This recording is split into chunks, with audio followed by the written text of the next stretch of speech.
Pruning is a critical process of growing a healthy vine that flourishes and produces the best grapes.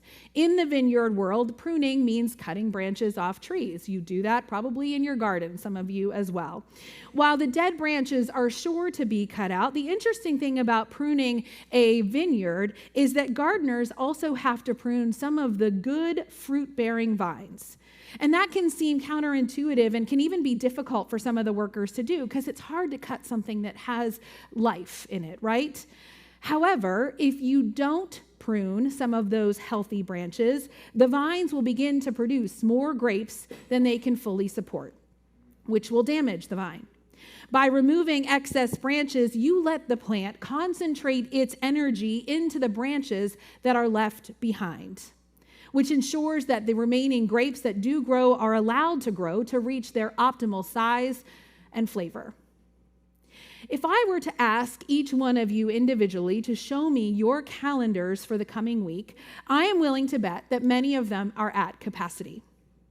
Between jobs and visits with grandkids and school activities and sporting events and community involvement and doctor's appointments and grocery store visits and just the business of daily living, most of us have most of our days completely scheduled.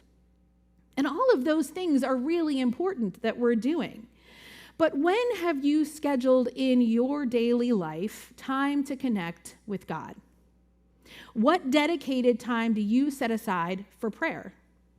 I stood up here on the last weekend of 2023 and challenged you to spend 5 minutes a day, 5 days a week, reading a chapter of the Bible as part of that Bible Adventure, the New Testament reading plan that we had.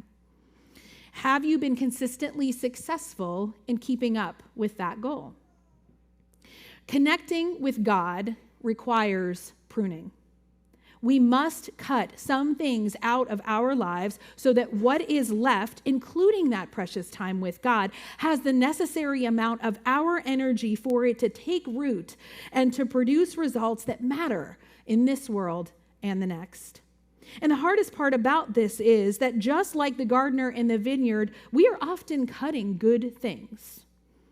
But when those good things get in the way of allowing us to put our energy and our time into the things that bring us closer to God, they are no longer good things. Instead, they become distractions that ultimately weaken our relationship with God.